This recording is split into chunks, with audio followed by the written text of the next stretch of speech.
At first, we couldn't believe it. We were seeing images of a tornado, this spiraling funnel of air over a landscape, and people were saying it's in KwaZulu-Natal. But we don't really get natural disasters in South Africa, do we? Do we? But they're also looking for the tornado. It's going through their power plant.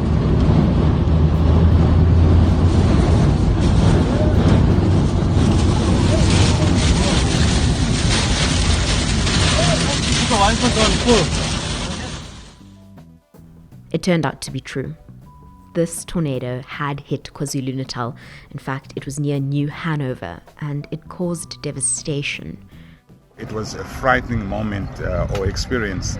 Part of the congregated iron that were flying, it went across, and I missed it. It actually hit the back of my buggy. 2 people lost their lives.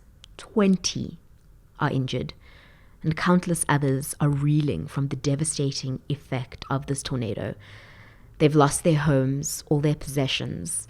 In fact, when our reporter, Kaveel Singh, who we're speaking to in this week's episode, was on the ground, he described scenes of utter devastation as people's homes were lying in tatters around them, people having lost everything they've built up over a whole lifetime.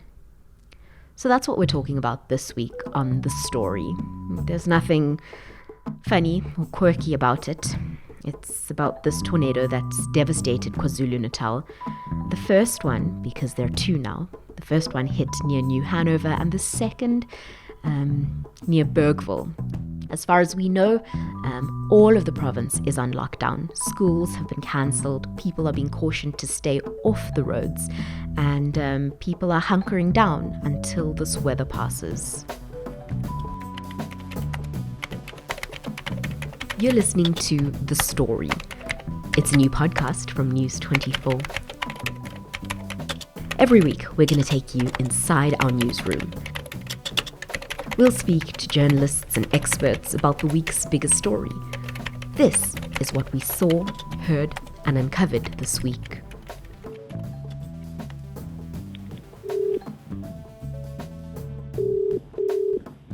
News24 reporter Kaveel Singh is in his car, actually. He's just sat through a Kochta briefing. It's a briefing by Cooperative Governance and Traditional Affairs on the tornado and the storm damage. And he's just going to give us an overview of the story. Kaveel, you've been following the story since it broke. Take us back to the beginning. When did you first hear about this tornado and its devastating effects? Thanks, Jerusha. Obviously the tornado story broke, much to everyone's surprise, on Tuesday afternoon. There were multiple reports of the tornado from Empolweni area in New Hanover. During that period of time when the videos were circulating, a lot of people speculated that they were fake videos because we haven't really had any tornadoes in recent history in KwaZulu-Natal. So when that did happen, there was some skepticism around it. But eventually the South African Weather Service confirmed the weather system, and tornadoes are now a fact of life in KwaZulu-Natal. In fact, Kaveel, it's very real to many people. We know that 2 people have lost their lives. Others are just picking up the pieces after their homes were destroyed. Many people injured. What's the damage? What are you seeing on the ground? There's complete devastation, heartache, and sorrow on the ground. For the people that have lost their families, it's just untold damage. Yesterday, when I was in Empolweni and chatting to some of the family members of the victims, they were just in shock and disbelief. Not only have they lost their homes and their loved ones, but the entire community, the settlement that's been there for quite a long time, has been completely ravaged. We saw things like homes just completely reduced to rubble. There were sort of pieces of roofs like lying on top of power cables.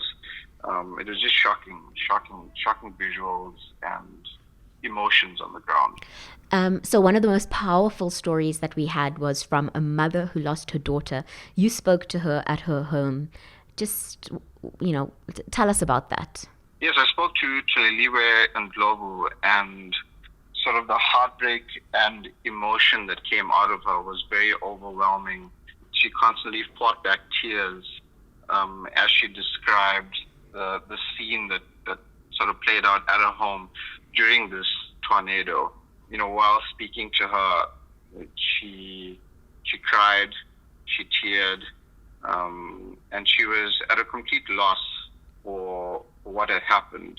And the image sort of her sitting at a home that was reduced to nothing with just a handful of belongings, it was quite powerful. It was a very sad sort of imagery and emotions coming out of that area. I can only imagine. Kaveel, you've just sat through a government briefing. Obviously, this being an act of God, it comes out of the blue. It's nobody's fault, but obviously government needs to now put steps into place to help people rebuild their lives. What is the official word from KZN? Officially speaking, the municipality and KZN have done as much as they can. Disaster management teams have been deployed from all municipalities throughout the province. At this point, I believe there were around 300 people that still had to be placed in eThekwini alone. There's a lot of alarms ringing at the moment from government officials here in KZN.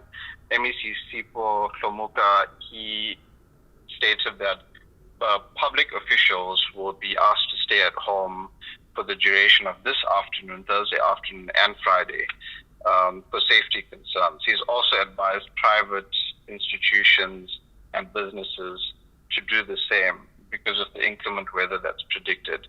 He says that the storms that were experienced in April was nothing compared to what government has been advised will happen in KwaZulu-Natal over the next 2 days. Sure. Okay, so we've got schools being closed, people being warned to stay indoors. It really sounds like things in KwaZulu-Natal are pretty much on lockdown until further notice. That's 100% the case, Jerusha.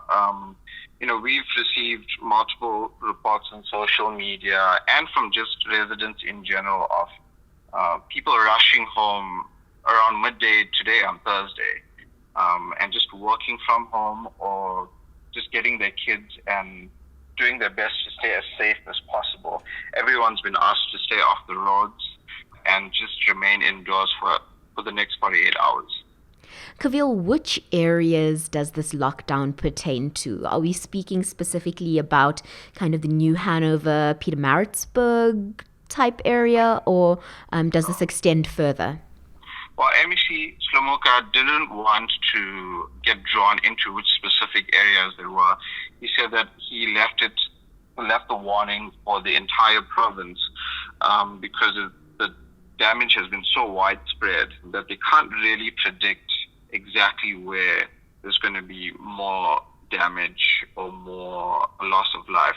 But he did say that the northern areas of KwaZulu-Natal and eThekwini in particular were the hardest hit. Kaveel, of course, we're super grateful that you are, despite all these warnings, still running around reporting on this story. You're out in the field, putting yourself in danger potentially. So stay safe, and thanks so much. Thanks, Jerusha. Kaveel, one quick thing. If our listeners want to get in touch with you via Twitter, how can they find you? They can find me on my handle on Twitter. It's at Kaveel S. That's perfect. Thanks so much, Kaveel. You'd think that tornadoes are few and far between, and I suppose they are, but really South Africa has experienced 17 tornadoes in the last decade. But the last time one tore through New Hanover, that's in KwaZulu-Natal, was 71 years ago. Amazingly, our producer Charlene Rutt has tracked down a Mr. Valentin Volker. He is now 87 years old. He was in high school at the time. He was living in a hostel in Wartburg. And when that tornado hit in 1948, he experienced it firsthand. And he described to us exactly what happened and his memories of that day 71 years ago. So here's Charlene talking to Mr. Volker. Hi, Mr. Falker. How are you? Reasonably well, thank you. Thank you so much for agreeing to speak to me. I guess what I'd really like to know is when exactly did this tornado happen and where were you on that fateful day? It was in April 1948. Now, I was a scholar at Wartburg School and a boarder at the newly built boarding establishment in Wartburg at the time. Now, the tornado was not in Wartburg. The tornado was in New Hanover, which is close by to Wartburg. How old were you at the time? I was 16. And do you remember where you were and what you saw? Well, we were at school. It was after school. We were at the sports ground, actually. And we saw this tornado in the distance because New Hanover is approximately 8 kilometers from Wartburg. There was a storm brewing up, and we saw that, and many of us then went home or went to the boarding establishment at the time. I also remember that we had hail. And just, do you remember how you felt? I mean, seeing a tornado is not something you don't expect to see that every day. Were you surprised? No, well, it's as seldom as the Halley's Comet. What I remember vividly is that the house of a classmate of mine, Olaf Skøyer, was destroyed completely by this tornado. And because the house was destroyed completely, the community from New Hanover and Wartburg and areas who knew the Skøyers very well, they banded together and collected money, and in fact they collected sufficient funds to build a new house for Mr. Skøyer. That's wonderful. It also ripped off the roof of the Lutheran church in New Hanover. Now, the Lutheran congregation in New Hanover is one of the oldest established Lutheran congregations in South Africa. And this is a historical church building, but the roof was ripped off, and the pastor's residence, the roof was also ripped off his house. Sure. And that was also a communal effort there to restore the damage that was done. It was an effort by the community, and to a large extent the Lutheran community, because there were many German-speaking families living in New Hanover and Wartburg and Harburg and Lilienthal, etc. And just the news of this tornado in the same area, and did it bring up these memories for you?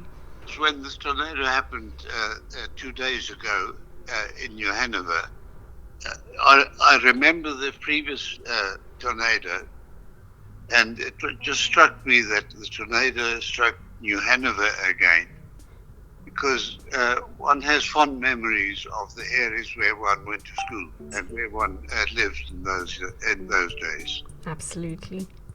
Thank you so much for your time, Mr. Volker. I really do appreciate it. Okay, thank you.